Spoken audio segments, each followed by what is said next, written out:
اعوذ باللہ من الشیطان الرجیم بسم اللہ الرحمن الرحیم رب اشرح لی صدری ویسر لی امری واحلل عقدۃ من لسانی یفقہوا قولی آمین یا رب العالمین۔ اس سے قبل منافقین کی نشانیاں، ان کی علامات اور ان کا کردار دکھایا گیا تھا کہ منافق مرد اور منافق عورتیں ایک دوسرے کے ساتھ جڑے ہوئے ہیں، وہ برائی کا حکم کرتے ہیں، نیکی سے روکتے ہیں۔ اب اللہ تعالیٰ ان کو تنبیہ فرماتے ہیں کہ ان کے پاس کیا نافرمان قوموں کی خبریں نہیں آئی تھیں؟ کیا ان کو نہیں معلوم کہ ایسی قوموں کا پہلے کیا اللہ نے انجام کیا؟ یہ اس سے عبرت کیوں نہیں حاصل کرتے؟ یہ قرآن ہمارے لیے ایک آئینہ ہے کہ جس میں ہر شخص اپنے آپ کو دیکھ سکتا ہے کہ وہ کہاں پر کھڑا ہے، اگر اس کی نیت خالص ہے، اگر وہ ہدایت کی طلب میں قرآن پاک کو کھولتا ہے۔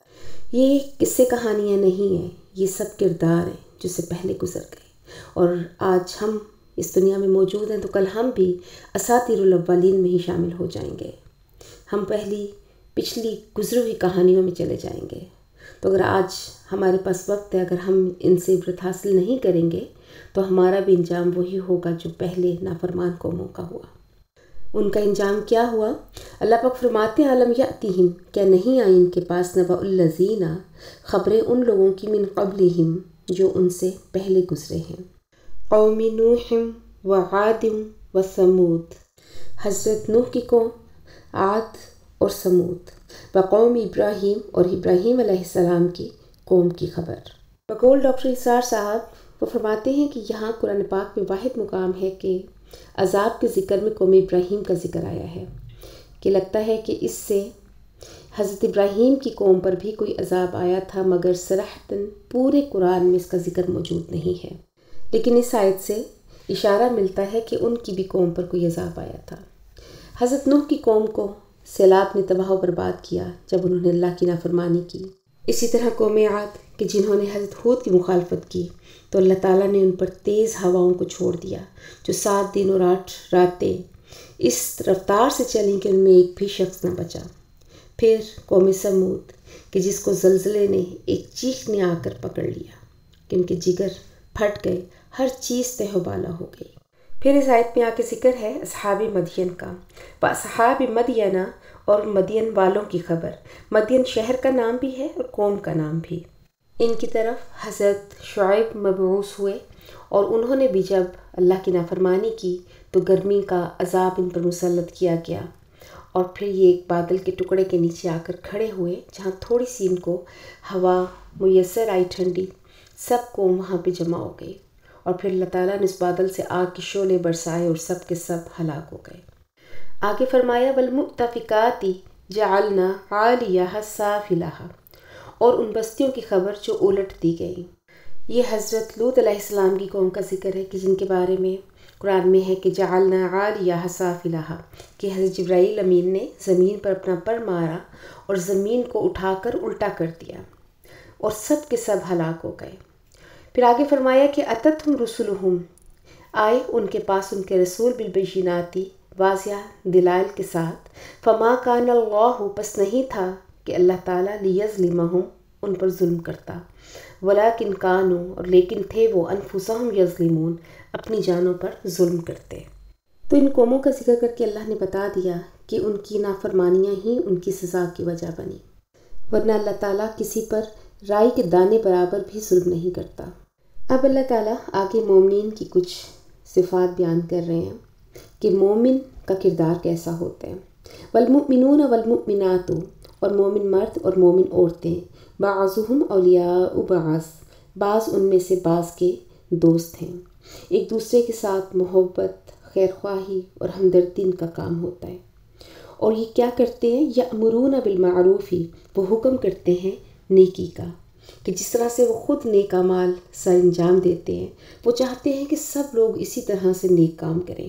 نیکی کا حکم کرنا صرف مرد کا کام نہیں بلکہ عورت کا بھی کام ہے، بلکہ عورت مرد سے زیادہ ذمہ دار ہے کیونکہ اس کی گود میں بچوں نے پرورش پانا ہوتا ہے۔ اور اگر آج ہم عورتیں دین کو سمجھ جائیں تو میں سمجھتی ہوں کہ ہمارے معاشرے کے بہت سارے مسائل حل ہو جائیں۔ اگلی ان کی صفت بیان ہوئی ہے کہ ینہون عن المنکر، اور روکتے ہیں برائی سے، اسی طرح مردوں کی طرح عورتوں کا بھی کام ہے کہ برائی جہاں دیکھیں اس کو روکیں۔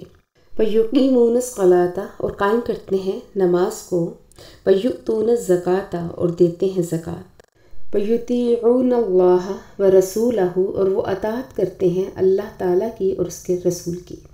جس طرح اطاعت مردوں کے لیے ہے اسی طرح عورتوں کے لیے بھی ہے، جس طرح دین مردوں کے لیے ہے اسی طرح عورتوں کے لیے بھی ہے۔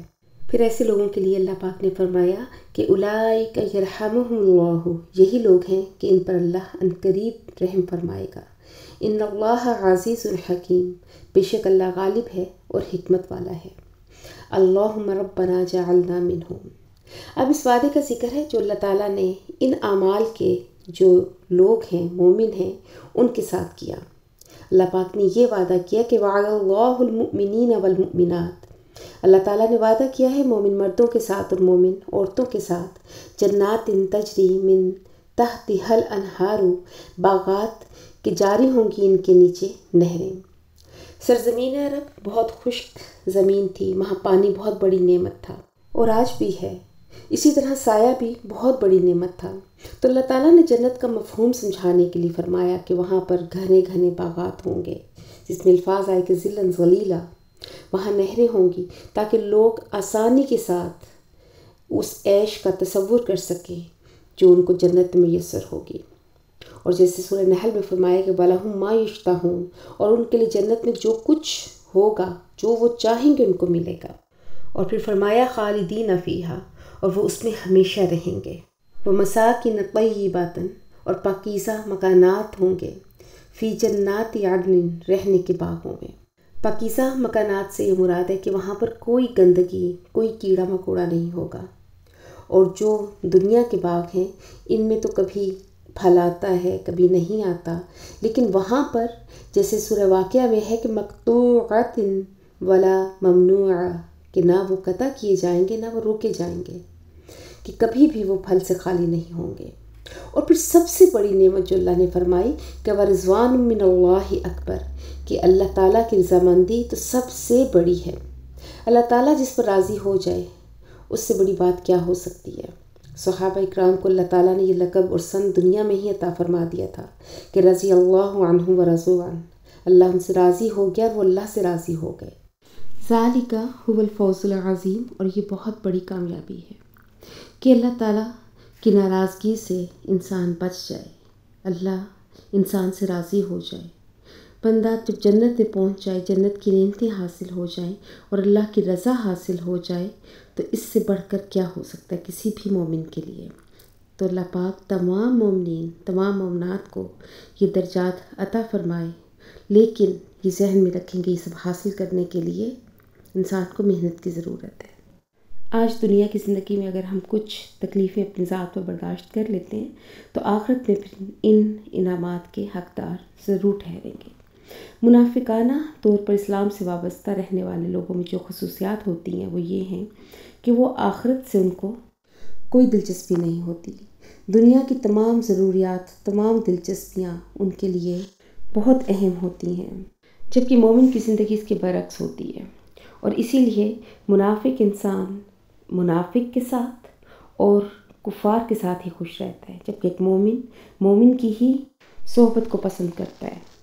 اور جو صفات اللہ تعالیٰ نے اہل ایمان کی مومنین کی ابھی بیان فرمائی، یہ اوصاف انہیں ایک دوسرے کے قریب کر دیتے ہیں، کیونکہ سب کی دوڑ خدا کی طرف ہوتی ہے، سب کی اطاعت کا مرکز خدا کا رسول ہوتا ہے، اور جب وہ ملتے ہیں تو یہی وہ باہمی دلچسپی کی چیزیں ہوتی ہیں جن پر وہ بات کرتے ہیں۔